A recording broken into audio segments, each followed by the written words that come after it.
जय हिंद दोस्तों। आशा करता हूँ आप सब स्वस्थ होगे, मस्त होगे और पूरी ताकत के साथ अपनी पढ़ाई में व्यस्त होगे। थोड़ी व्यस्तता के कारण वो सीरीज नहीं आ पा रही थी।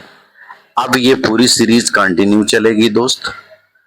बहुत इंपॉर्टेंट सीरीज है। यहाँ से हर सेट में क्वेश्चन आना तय है और इन्हें याद करने में आपको परेशानी बहुत होती है।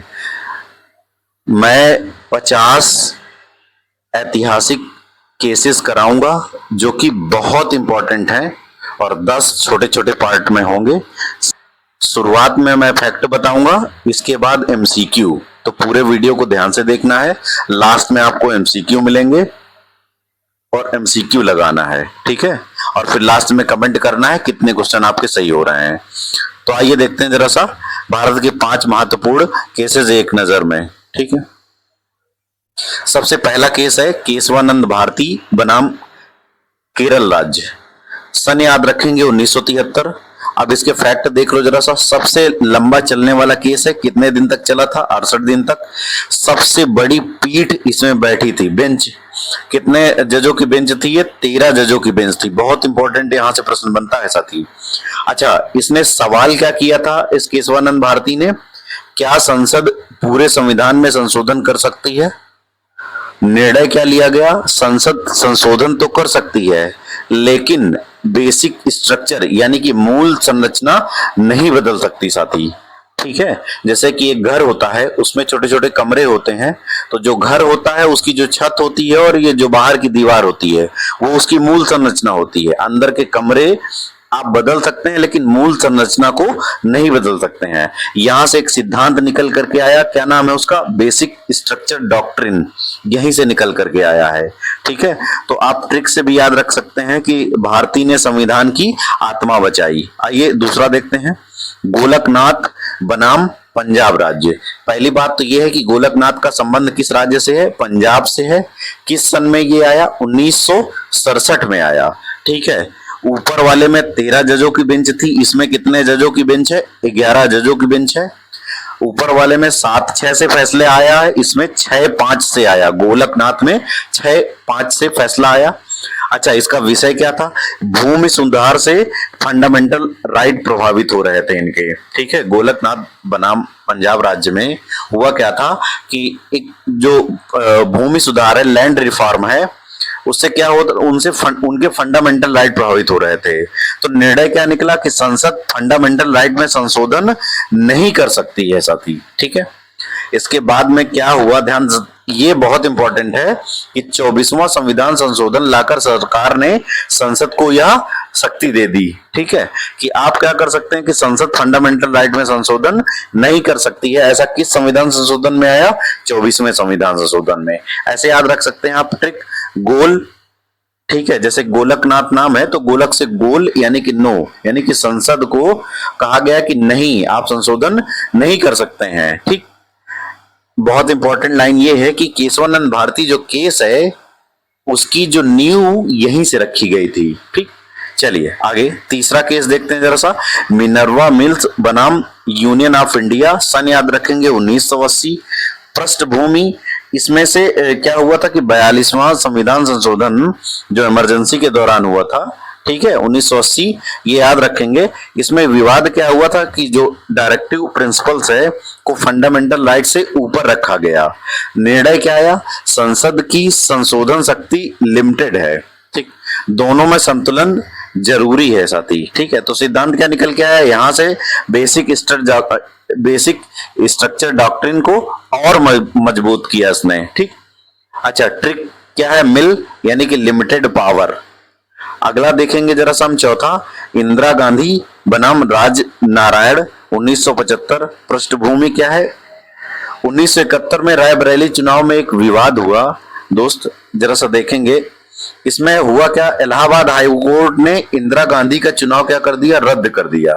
सुप्रीम कोर्ट ने क्या कहा? चुनाव पर न्यायपालिका की समीक्षा संभव है। कोई भी व्यक्ति चाहे भले वो पीएम ही क्यों ना हो, कानून से ऊपर नहीं है।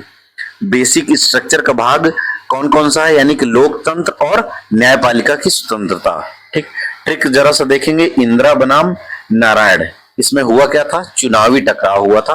किस सन की बात है ये? 1975 की बात है, ठीक। आगे देखते हैं जरा सा। पांचवा, मेनका गांधी बनाम यूनियन ऑफ इंडिया 1978। पृष्ठभूमि क्या है? सरकार ने पासपोर्ट बिना कारण जब्त किया। ठीक है, सरकार ने क्या किया था? इनका मेनका गांधी का पासपोर्ट जो है बिना कारण के जब्त कर लिया था। ठीक है, इसी में आर्टिकल 21 की व्याख्या हुई है। बहुत इंपॉर्टेंट है ये आर्टिकल 21। निर्णय क्या आया था कि जीवन का अर्थ सिर्फ जीना नहीं बल्कि गरिमा, स्वतंत्रता और न्यायपूर्ण प्रक्रिया से जीना है दोस्त। अच्छा, जरा सा देखते हैं जरा सा इसमें प्रोसीजर एस्टेब्लिश्ड बाय लॉ का क्या मतलब है। Fair, just and reasonable law, वही। ठीक है, आप गरिमा, स्वतंत्रता और न्यायपूर्ण प्रक्रिया से जीना। ट्रिक से याद रखेंगे, जैसे मेनका है, मेनका का लाइफ का मीनिंग बढ़ा दिया इसने। ठीक है, एक आर्टिकल का विस्तार किया, आर्टिकल 21 का विस्तार हुआ। और ठीक है, इस जो आर्टिकल 21 है उसका विस्तार करने में इसी केस का योगदान है। अब दोस्त इन पूरे आप फैक्ट को एमसीक्यू में पढ़ेंगे। ठीक है, देखते हैं जरा सा इनके जरा सा क्विक समरी देख लेते हैं। केस का नाम है केशवानंद भारती 1973, संसद की सीमा तय। गोलकनाथ 1967, संसद फंडामेंटल राइट नहीं बदल सकती यानी कि पार्लियामेंट लिमिटेड है। Minerva mills 1980, limited power. और बैलेंस स्टैंडर्ड बेसिक स्ट्रक्चर। चौथा क्या है? इंदिरा गांधी 1975, चुनाव प्लस न्यायपालिका यानी कि लोकतंत्र का ये है, डेमोक्रेटिक स्ट्रक्चर है।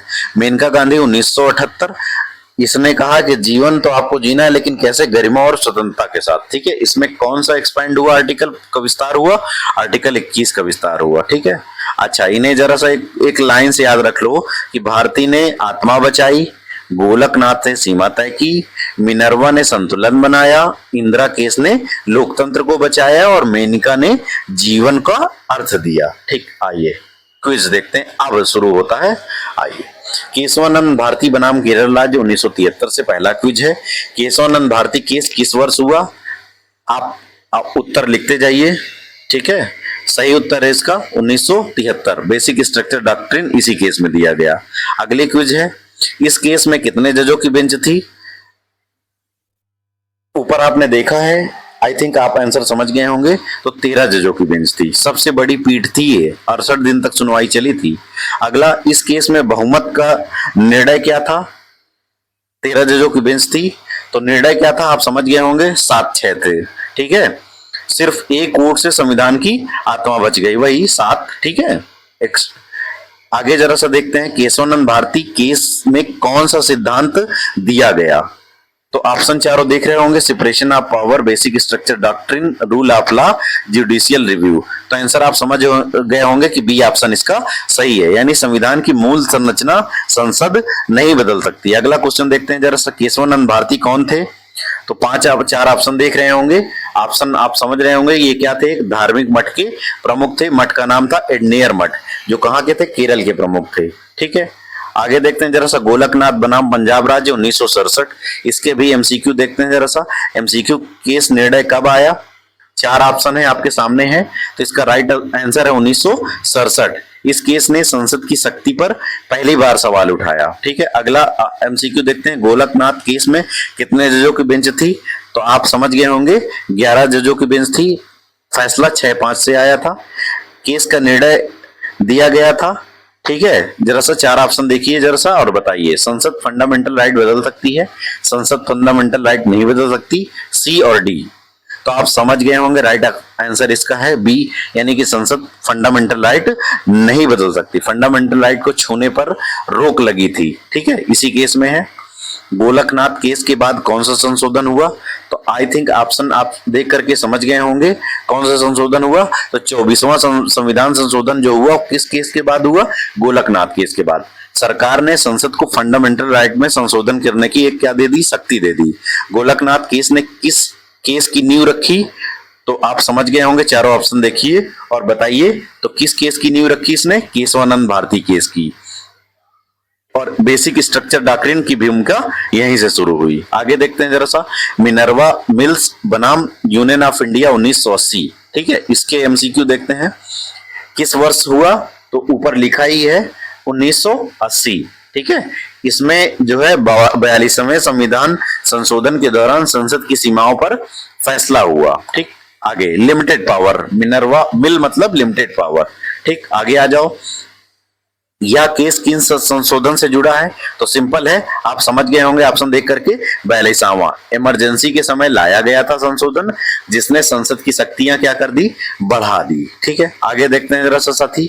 ठीक है, मिनर्वा मिल्स केस में सुप्रीम कोर्ट ने क्या कहा? 4 ऑप्शन आपके सामने हैं, आप जरा सा देखते हैं, आप बताइए जरा सा, समझ गए होंगे। बी, क्योंकि इसने क्या की? संसद की शक्ति क्या की? सीमित है। ठीक, संसद की शक्ति सीमित है। ठीक, मौलिक अधिकार और नीति निषेध तत्वों में संतुलन जरूरी बताया, ये इसी केस ने बताया था।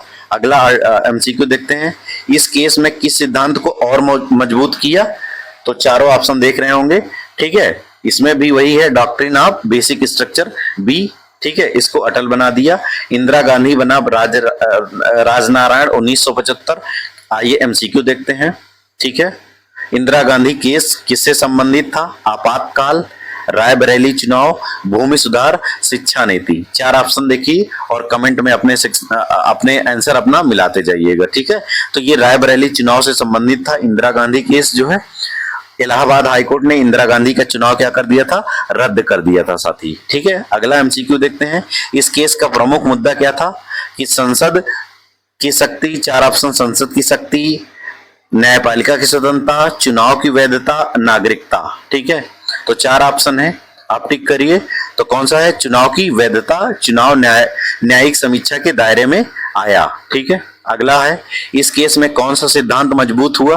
तो 4 ऑप्शन देख रहे हैं, separation of power, rule of law, democracy and judicial review, sovereignty. ठीक है, तो आप ऑप्शन देख करके समझ गए होंगे कि सी ऑप्शन है, डेमोक्रेसी एंड जुडिशियल रिव्यू। कोई भी व्यक्ति कानून से ऊपर नहीं है, चाहे भले वो प्रधानमंत्री क्यों ना हो। ठीक है, अगला क्वेश्चन देखते हैं। मेनका गांधी बनाम यूनियन ऑफ इंडिया 1978।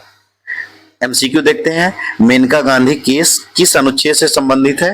तो आप सिंपल आर्टिकल देख करके समझ गए होंगे, आर्टिकल 21 से संबंधित है, जीवन और व्यक्तिगत स्वतंत्रता का अधिकार। अगला, मेनका गांधी केस में जीवन का अधिकार का अर्थ क्या बताया? सिर्फ जीवित रहना, गरिमा से जीवन जीना। तो ऑप्शन समझ गए होंगे, गरिमा से जीना। लाइफ का मतलब डिग्निटी, फ्रीडम और फेयर प्रोसीजर। ठीक है, अगला देखते हैं। इस केस का सबसे बड़ा योगदान क्या था? फंडामेंटल राइट घटे, आर्टिकल 21 का विस्तार हुआ। तो आप चारों ऑप्शन देख के समझ गए होंगे कि आर्टिकल 21 का क्या हुआ है दोस्तों? विस्तार हुआ है। ठीक है, चलो इस तरह से वीडियो खत्म कर दें दोस्त। तो अब की बार 2 स्टार, ये पढ़ाई नहीं इज्जत की लड़ाई है, इसलिए मेहनत से पढ़ना है दोस्त। आशा करता हूं आपने पूरे वीडियो ध्यान से देखा होगा, एमसीक्यू फॉलो किया होगा। ठीक है, वीडियो कैसा लगा मुझे कमेंट सेक्शन में जरूर बताना। अगला पार्ट के लिए आप चैनल सब्सक्राइब कर लेना। जय हिंद दोस्त।